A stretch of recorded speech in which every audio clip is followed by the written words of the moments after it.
अपने YouTube channel Indresh GS classes में आप सभी का स्वागत करता हूं। दोस्तों आज जो 18 तारीख को हमारा पेपर हुआ है उसके आधार पर जो मुख्य जो बहुत सारे क्वेश्चन ईबीएस में पूछे जा रहे हैं इसी के आधार पर हम क्या करेंगे क्वेश्चन को बनाए हैं। ठीक है, तो आइए आज का क्वेश्चन हम लोग देखते हैं। पर्यावरण से जो महत्वपूर्ण क्वेश्चन पूछे जा रहे हैं उनके और पेपर के एनालिसिस के आधार पर है। तो पेपर लीक भी हुआ था। ठीक है, पेपर क्या हुआ था कल का आप लोग न्यूज़ देखे होंगे तो पेपर लीक हो गया था। ठीक है, तो इससे कोई बहुत बड़ी डरने की बात नहीं है, लेकिन ये सब गलत चीज़ें हैं कि पेपर लीक कराना ये सब जो है। ठीक है, तो आप लोग उन सभी चीज़ों पर ना फोकस करते हुए आप अपनी स्टडी पे फोकस करिए। जिनका बाद में एग्जाम है वो लोग एकदम दृढ़ संकल्प ले लें कि फालतू की चीज़ों पे हमें फोकस नहीं करना। हमारा पेपर कितनी तारीख को उसी के आधार पर हमें क्या करना, जितना प्रीवियस ईयर है सभी चीज़ें क्या करना कर डालना। ठीक है, यूपी टेट के लिए भी बहुत इंपॉर्टेंट है। अब यूपी टेट का भी ईवीएस ऐसे ही आएगा। ठीक है, उसी दोनों के आधार पे ही बनाया गया है। ठीक, तो आप लोग यूपी टेट वाले जिनको भी देना है सबके लिए महत्वपूर्ण है। तो वीडियो को खूब शेयर करिएगा, चैनल को सब्सक्राइब भी करिएगा। ठीक, चलिए आइए ज़्यादा बातें ना करते हुए स्टार्ट करते हैं आज के क्वेश्चन को। ठीक है, क्या कह रहा है कि प्रश्न नंबर 1 कह रहा है कि उच्च ज्वर यानी कि तेज बुखार के साथ जो कपकपी मतलब बहुत तेज आपको बुखार है और शरीर में क्या कपकपी हो रही है, उपचार में सिनकोना सिनकोना सिनकोना की छाल का उपयोग किया जाता है वह है। मतलब कौन सी बुखार में किया जाता है, तो मलेरिया में किया जाता है। ठीक है, मलेरिया में किया जाता है। ठीक है, याद रहेगा ना, ऑप्शन बी हमारा क्या आ जाएगा, राइट आ जाएगा। मलेरिया में किस चीज़ का प्रयोग किया जाता है, सिनकोना के छाल का प्रयोग किया जाता है। सबको याद रहेगा। इसमें क्या होता है, तेज बुखार होता है। क्या होता है, तेज बुखार होता है। ठीक है, तेज इसमें क्या रहता है, तेज बुखार रहता है। ठीक, तेज बुखार अब प्लस कपकपी, ठंड बहुत ज़्यादा लगती है। ठीक है, तेज बुखार कपकपी सी क्या होती है, फील होती है। ठीक, याद रहेगा। चले आगे आइए चलते हैं नेक्स्ट क्वेश्चन, अगला question, question number 2। Question number 2 बताइए आप लोग, क्वेश्चन नंबर 2 बताइए। हाँ, क्वेश्चन नंबर 2 बता दीजिए कि जब बच्चों में जीवों के बारे में समझ को विकसित करने के लिए विद्यालय में निम्नलिखित में से कौन सी गतिविधियां आयोजित की जा सकती हैं।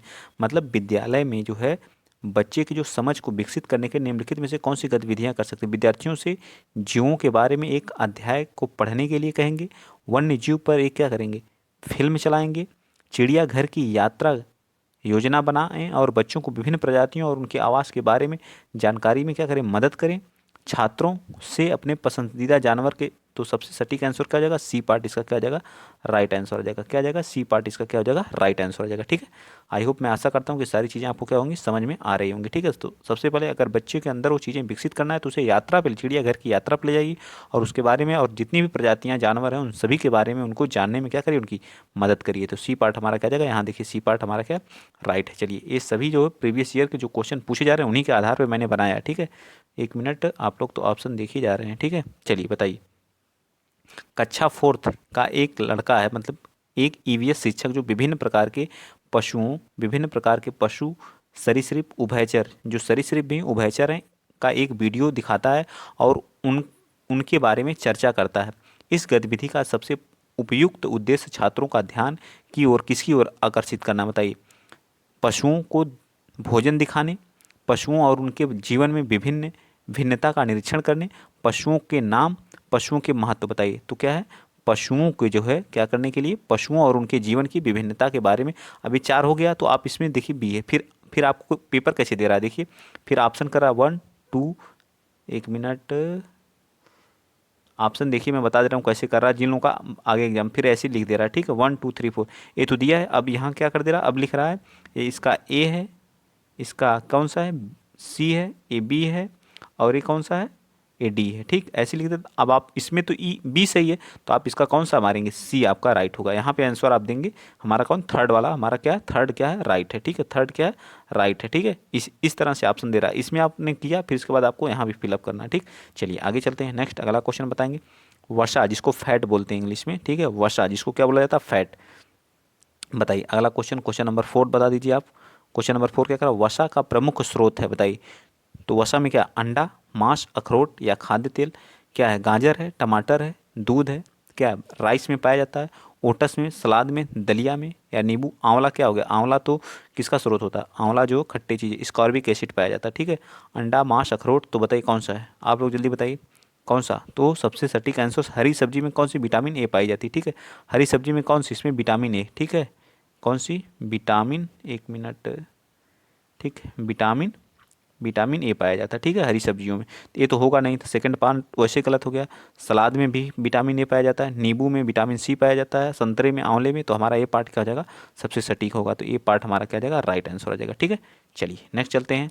वीडियो अगर अच्छा लग रहा है तो प्लीज़ शेयर करिएगा, चैनल को भी सब्सक्राइब करिएगा, ज़्यादा से ज़्यादा सपोर्ट करने की कोशिश करिएगा। चलिए क्वेश्चन नंबर 5 बता दीजिए। ज़्यादा क्वेश्चन नहीं करेंगे, 10 से 15 क्वेश्चन मैंने लिया है और बहुत ही बेहतरीन क्वेश्चन जो भी हैं, बहुत ही मस्त क्वेश्चन है।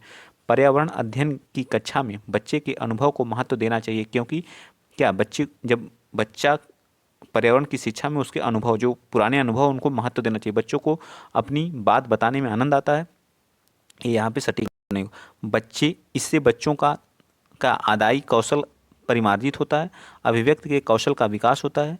तो यह विषय को बच्चे के अनुभव से जोड़ने पर सीखने की प्रक्रिया को क्या मिलता है, बढ़ावा मिलता है। तो कौन सा हमारा, तो सबसे सटीक हमारा क्या आ जाएगा, डी पार्ट क्या आ जाएगा, यहाँ राइट आंसर आ जाएगा, ठीक है। क्या आ जाएगा, डी पार्ट हमारा क्या होगा, राइट आंसर होगा, ठीक है। डी पार्ट हमारा क्या आ जाएगा, राइट आंसर होगा, ठीक है। चलें आइए चलते हैं नेक्स्ट, अगला क्वेश्चन।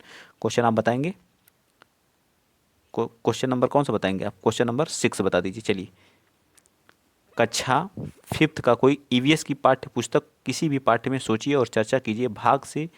भाग में नीचे दिया गया, ठीक, कथन लिखा है कि यदि आपके गांव अपना शहर में 1 सप्ताह तक पेट्रोल अथवा डीजल ना हो तो आप क्या करेंगे। इस कथन का मुख्य उद्देश्य क्या है, छात्र को तेल के न्याय संगत उपयोग के बारे में संवेदनशील बनाना, छात्रों को पेट्रोल और डीजल के मूल्यांकन के बारे में बताना, वास्तविक जीवन की चिंता को समझने हेतु कल्पना और सोचने और विचारने की कुशलता को करना, बढ़ावा देना ही सबसे सटीक हो जाएगा, ठीक है। सबसे सटीक आंसर हो जाएगा हमारा, ठीक है, पेडागोजी का। ठीक, देखिए ऐसे ऐसे क्वेश्चन समझ के से विकसित, जिसे बच्चे की समझ विकसित की जाए, ऐसे क्वेश्चन पूछे जा रहे हैं, ठीक है। चलिए अगला क्वेश्चन बता दीजिए। क्वेश्चन नंबर कौन सा, क्वेश्चन नंबर आप बताएंगे, क्वेश्चन नंबर 7, ठीक है। प्राथमिक स्तर पर ईबीएस पढ़ाई का एक मुख्य उद्देश्य क्या है, बताइए। प्राथमिक क्या करेंगे आप, विषय की मूल्य संकल्पनाओं की गहन समझ विकसित करना, या फिर जो है क्या करेंगे, बताइए क्या करेंगे। अगले स्तर के अध्ययन के लिए विद्यार्थियों को तैयार करना, कक्षा की पढ़ाई को शिक्षार्थियों के विद्यालय के बाहरी जीवन में क्या करना, हेल्प करना, सहायता करना। सबसे सटीक हमारा क्या आ जाएगा, सी पार्ट हमारा क्या आ जाएगा, राइट आंसर आ जाएगा, ठीक है। आई होप, मैं आशा करता हूँ कि सारी चीज़ें आपको क्या होंगी, समझ में आ रही होंगी, ठीक है। चलिए नेक्स्ट चलते हैं, अगला क्वेश्चन। अगला क्वेश्चन, क्वेश्चन नंबर आप 8 बंदें। डोंगा क्या है, बहुत ही इंपॉर्टेंट है। डोंगा क्या है बताइए। डोंगा, डोंगा नियमित घर लेकिन तैरता हुआ, लकड़ी पर सुंदर नक्काशी वाला, चांगपा के तंबू, या तो हमारा ये भी पार्ट गलत है, ये भी गलत है, ये भी गलत है। हमारा क्या है, तैरता हुआ क्या है, तैरती हुई क्या है, नियमित घर लेकिन तैरता हुआ। डोंगा एक नाव, एक तरह की क्या है, नाव है, जो कहाँ पे, केरल में चलती है। कहाँ पे चलती है, केरल में, ठीक है। कहाँ पे, केरल में। एक तरह की क्या है, नाव है, नाव पे बना हुआ घर है, ठीक है। नियमित घर लेकिन तैरता हुआ, ठीक है। चलिए डोंगा समझ में आ गया। आगे चलिए, क्वेश्चन नंबर आप बताएंगे 9th। क्वेश्चन नंबर 9th बताइए क्या कह रहा है। क्वेश्चन नंबर 9th कह रहा है, क्या कह रहा है बताइए। क्वेश्चन नंबर 9th कह रहा है कि मधुमक्खी, जो लोग मधुमक्खी पालन करते हैं, मधुमक्खियों के छत्ते में नर मधुमक्खियों को क्या कहा जाता है। तो नर मधुमक्खियों को क्या कहा जाता है, राजा कहा जाता है, कार्यकर्ता कहा जाता है, ड्रोन कहा जाता है, या रानी कहा जाता है। तो क्या कहा जाता है, कार्यकर्ता कहा जाता है। सी बी पार्ट हमारा इसका क्या जाएगा, sorry sorry sorry sorry, B part कार्यकर्ता को कार्यकर्ता नहीं कहते हैं, ड्रोन कहते हैं, ठीक है, ड्रोन कहते हैं। तो हमारा क्या जाएगा, थर्ड पार्ट क्या जाएगा, राइट। चलिए नेक्स्ट अगला क्वेश्चन, क्वेश्चन नंबर 10 बताएंगे। क्वेश्चन नंबर 10 क्या कह रहा है, कह रहा है इसका रंग क्या होता है, काला होता है, ठीक है। किसी जो जानवर की क्या परिभाषा है, और अपने शरीर को ठंड रखने के लिए कीचड़ में क्या करता है, खेलना पसंद करता है। तो कीचड़ में कौन, तो वो कौन है, हाथी है, ठीक है। कीचड़ में कौन खेलता है, हाथी होता है, ठीक है। और इनका झुंड जब 14 से 15 वर्ष का हो जाता है, इनका जो है, जो हाथी होता है, तो क्या होता है, झुंड से बाहर हो जाता है, ठीक है। झुंड से क्या होता है, 14 से 15 वर्ष के बाद क्या करता है, 14 से 15 वर्ष के बाद झुंड से बाहर चला जाता है। जो इनके झुंड में, हाथियों के झुंड में जो मेन जो है, इनका जो उत्तर मतलब जो झुंड होता है, उसका जो है नेतृत्व कौन करता है, सबसे बुजुर्ग हाथी करता है, ठीक है। ये भी याद रखिएगा, ठीक है। इसके बच्चे का वजन, जब बच्चा इसका पैदा होता है तो उसका वजन 200 केजी होता है, और एक दिन में कितने पत्ते खा जाते हैं, तो 100 केजी पत्ते को क्या कर जाते हैं, खा जाते हैं। सभी चीज़ें याद रखिएगा, ठीक है। चलिए आगे चलते हैं नेक्स्ट, अगला क्वेश्चन, क्वेश्चन नंबर 11 बता दीजिए आप लोग, ठीक है। 11 बताइए, 11 क्या कर रहा है, 11 क्या कर रहा है बताइए। निम्नलिखित में से कौन सा पक्षी अपनी गर्दन को झटके से आगे पीछे घुमा सकता है? मतलब झटके से 360 तो उल्लू घुमाता है 360, ठीक है, लगभग 360 घुमा देता है, लेकिन झटके से जो घुमाती है वो हमारी क्या होती है? मैना होती है, ठीक है। कौन होती है? मैना। झटके से क्या करती है? मैना होती है। सुई की नोक की तरह जो किसका जो चोंच होता है, ये भी क्वेश्चन पूछता है, तो बकुले का होता है, ठीक है, एकदम सुई की नोक की तरह होता है, पतला सा, ठीक है। कौवा क्या करता है? घोंसला बनाता है और अंडा, कोयल के अंडे को क्या करता है? सेता है, ठीक है, ये भी याद रखिएगा, ठीक है, मोस्ट इंपॉर्टेंट है सभी।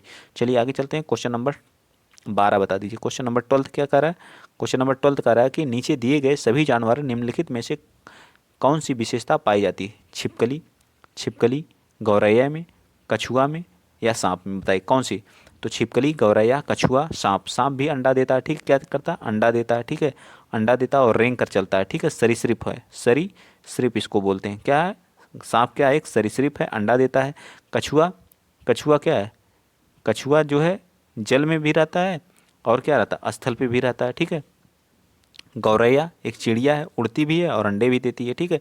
और कछुआ भी क्या करता है? अंडे ही देता है। छिपकली क्या करती है? अंडे देती है। तो हमारा क्या आ जाएगा? ए पार्ट इसका क्या आ जाएगा? सबसे सटीक आंसर क्या आ जाएगा? ए पार्ट। मेरे ख्याल से ए पार्ट क्या आ जाएगा? राइट आंसर आ जाएगा, ठीक है। ए पार्ट क्या होगा? राइट होगा, ठीक है। तो इस तरह से ए पार्ट हमारा क्या आ जाएगा? राइट हो जाएगा, ठीक। सभी क्या करते हैं? अंडे देते हैं। नेक्स्ट चलते हैं, अगला क्वेश्चन, क्वेश्चन नंबर 13 बता दीजिए। क्वेश्चन नंबर 13 क्या कह रहा है? क्वेश्चन नंबर 13 कह रहा है कि सांप किसी भी सांप किसी भी वाद्य यंत्र के प्रति अनुक्रिया करते हैं। कैसे? वाद्य यंत्र की कंपन से, उनके कान नहीं होते हैं, सांप के पास क्या होते हैं? कान नहीं होते हैं। जैसे कंपन करता है, वाइब्रेट करता है, उसी के आधार पर क्या करता है? सांप क्या करता है? अनुक्रिया करता है, ठीक है। उनके पास क्या होते हैं? कान नहीं होते हैं सांप के पास, ठीक है। चलिए नेक्स्ट चलते हैं, अगला क्वेश्चन, क्वेश्चन नंबर 14। दो क्वेश्चन और हम लोग करेंगे और आज के बेहतरीन क्वेश्चन है, पूछे जा सकते हैं, सभी क्वेश्चन क्या है? पूछे जा रहे हैं। नीचे दिए गए व्यक्तियों में से सबसे पहले मच्छर के पेट में झांका और यह सिद्ध किया कि मच्छर मलेरिया फैलाते हैं, आगे चल कर के उसे जो है उसकी खोज के लिए नोबेल प्राइज़ मिला। कौन था? उसकी नोबेल प्राइज़ किसको दिया गया था, बताइए। तो कौन थे वो? Ronald Ross. तो कौन थे? रॉस थे। ग्रेगर जॉन मेंडल साहब ने मटर के दाने की क्या किया थे? जीन की खोज किया था, ठीक है, ये भी याद रखिएगा, ठीक। चलिए आगे चलते हैं, नेक्स्ट अगला क्वेश्चन, आज का लास्ट क्वेश्चन, आप लोग बता दीजिए फटाक से। ये आज का क्या है? लास्ट क्वेश्चन है, ठीक है, बताइए। घटपर्डी का पौधा से भी क्वेश्चन पूछे। घटपर्डी का पौधा शिकारी पौधा या पीचर प्लांट के नाम से भी जाना जाता है। कीट और मेंढक तक को फंसा करके खा जाता है। हमारे देश में एक पूर्वी राज्य है, वहाँ पे क्या किया जाता है? पाया जाता है। वो राज्य कौन सा है? वो हमारा राज्य कौन सा है? मेघालय है, ठीक है। मेघालय हमारा मोस्ट इंपॉर्टेंट है। और सबसे बड़ी बात है, आज आप याद करके जनजाति के बारे में, ठीक है, क्या कर लेंगे? जनजातियाँ जो हमारे पूर्वी राज्य हैं उनकी जितनी सभी राज्यों की जनजातियाँ आप याद करके जाएंगे, चाहे असम हो गया, ठीक है, असम हो गया, नागालैंड हो गया, ठीक है, नागालैंड हो गया, इन सभी राज्यों की आप क्या करेंगे? जनजाति को याद करके। नागालैंड हो गया, मिजोरम हो गया, मिजोरम मैं 9 तारीख को दिया था, तो मिजोरम की वहाँ की जनजाति का पूछा था। अंडमान निकोबार की जनजाति, सोमपेन, इसका वीडियो भी मैं बनाया हूँ, अभी कल परसों में ही अपलोड किया गया। वीडियो आप लोग जा करके वहाँ देख सकते हैं, ठीक है।